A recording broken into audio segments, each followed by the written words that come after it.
So phase 5 of the MCU is now over with the completion of the Ironheart TV series, but was it worth the watch on Disney Plus or not?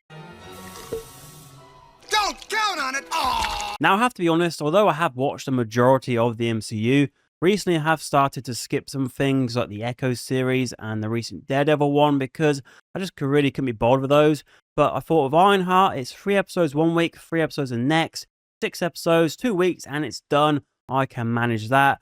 And Marvel, I've had this on hold for a while. It's just, just wanted to get it out there because really this is part of their old strategy. Like, we've had She-Hulk, we've had Miss Marvel, we've had Agatha, we've had Hawkeye, but a lot of that around Kate Bishop. We've had Loki, but a lot of that around Lady Loki.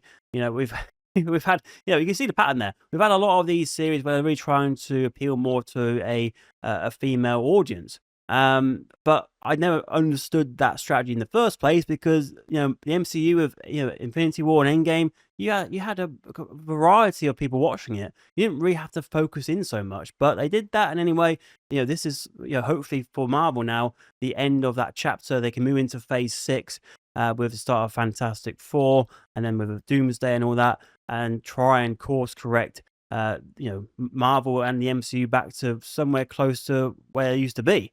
But it is very similar to the Snow White situation where they've had something on hold for a while. It's like, and now they just got to release it into a world where they don't fully believe it. There's not been a lot of promotion for Ironheart.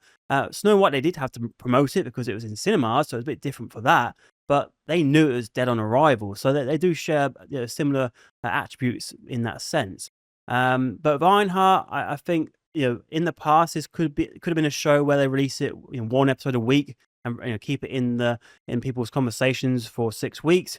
But again, they thought, well, why go for 6 weeks of negativities? That's what's going to be surrounding this show mostly. So instead, let's just do 2 weeks, do 3 episodes each. 3 episodes, has done well for Andor. Andor was a longer show, but that at least gets the show out there and it limits the negativity for as much as possible. Is the negativity deserved though? Let's get into that. Just a quick spoiler warning, I will be talking full details about this show, so if you don't want to know those details, then that is your warning. But for Ironheart, this is a Marvel television series, and I emphasize Marvel television because that is the label Marvel have recently created for their content that goes onto Disney Plus, because I think they understood that a lot of fans were struggling to keep up with all the content they're churning out, and so why not separate it? So Marvel television shows are like a side quest. You don't have to do these side quests, but if you want to understand more about these characters, then you can go and watch them. But it doesn't matter if you don't. And I think that's what they're trying to now, go forward with, that sort of mindset, so people don't have to watch 5 TV shows a year and 4 films. Instead, they can just watch the films and they'll be okay, because that's that's how people used to be able to manage this overarching story. So that's what's happening here by Ironheart. Ironheart, we do follow Riri Williams, who was introduced in Black Panther: Wakanda Forever. And she gets involved with this group of criminals who are working under the Hood, who's on the screen right now. And eventually she gets into some trouble, and we then learn as we get closer to the end of the series that the Hood is being controlled by Mephisto, the one and only Mephisto, which people were doing lots of rumors about and speculating about when it was WandaVision. When that came out, they thought Mephisto was the big bad in that, but Mephisto has, what was it, 5 years later now finally arrived. But we'll talk about Mephisto more in a bit.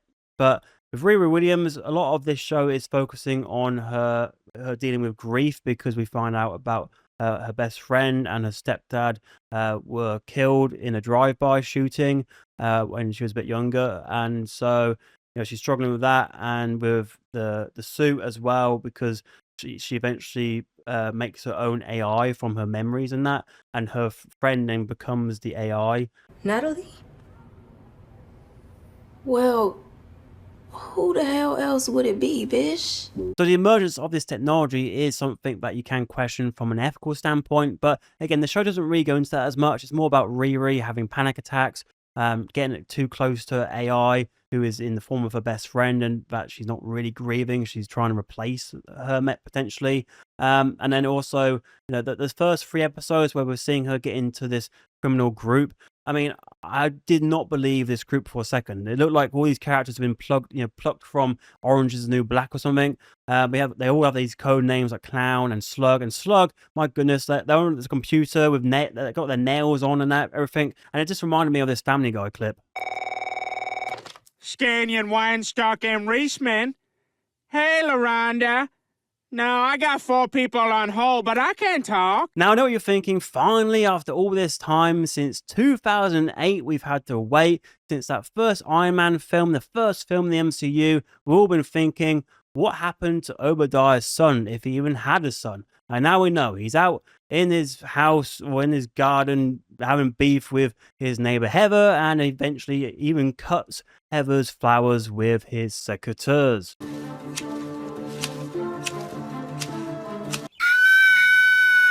But in all seriousness, what's happened with Alden Ehrenreich? Like, at one point, he was supposed to be the next big thing.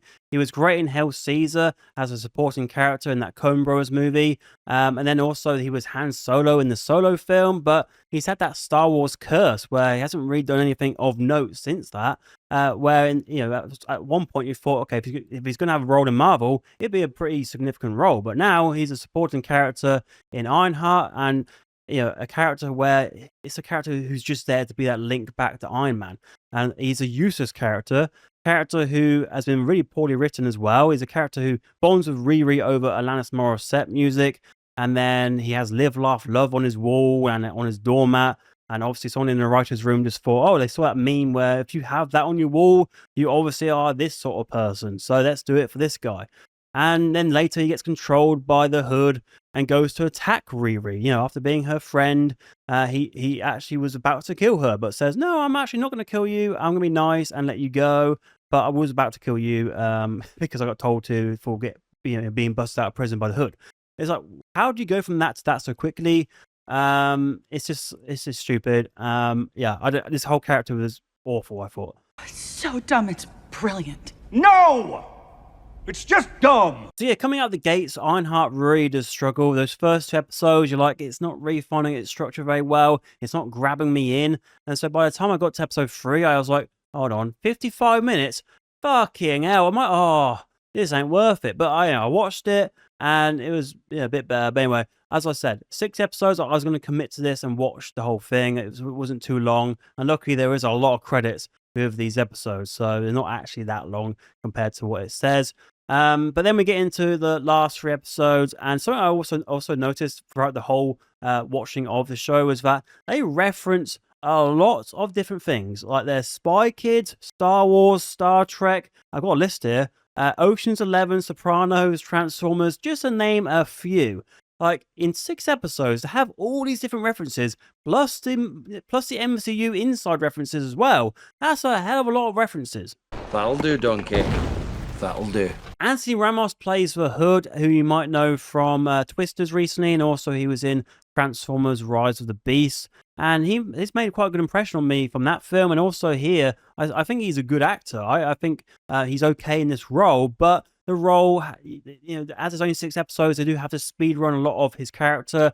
The best portion of him in the whole show is him with Mephisto, but that only comes in at the last episode. So it's like, well, that's a shame. I'd rather, why we wasted so much bloody time earlier? We could have been with him and Mephisto. I don't understand why Mephisto is only in the last episode. It's a bit like the Acolyte again, where they tease Plagueis right at the end. It's like, what the hell are we doing?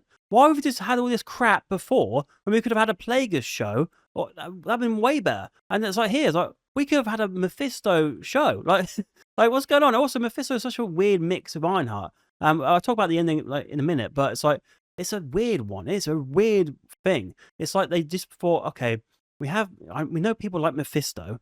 We've just got to wait for a moment to drop him in somewhere when we need him, like a show which needs a bit of an X factor. Okay, this show, Ironheart, hasn't really got that, so let's just throw him in there and make it work. And then eventually we have like Riri meet with this witch, girl who's in the shop, and again, that's very convenient that she's there, and also that she can work the magic within her suit, and also she can make the suit from the car which her mother has for her, but which she decided to give her then for some reason and didn't give earlier. Or why is that car? And well, I understand Tony made this from a box of scraps, but at the same time we all know what's in a car. So how has that done that? Anyway, so there's a lot of question marks, like a lot of sort of scratching your head with this show. And I think some people, if they just run with it and don't really think, if they just watch it like, with the brain over there, then they'll probably enjoy it. And I think that this show does target a specific audience, very specific audience. And if you're not that audience, it's like, no, I'm not looking at you. I'm looking at you. I'm not looking at you. I'm looking at you. Anyway, as we see from this article here from The Independent, we have Marvel fans celebrate amazing villain debut after years of waiting. The devil is in the details. Now, it was cool that the devil was in the spoon or whatever. That I actually thought that was a neat touch, and something which many people would have missed on the first viewing. But that's a cool way to reveal his proper look. If we go down here, but yeah, people have been happy apparently about this. There's some tweets here saying he's finally here. This is not a drill.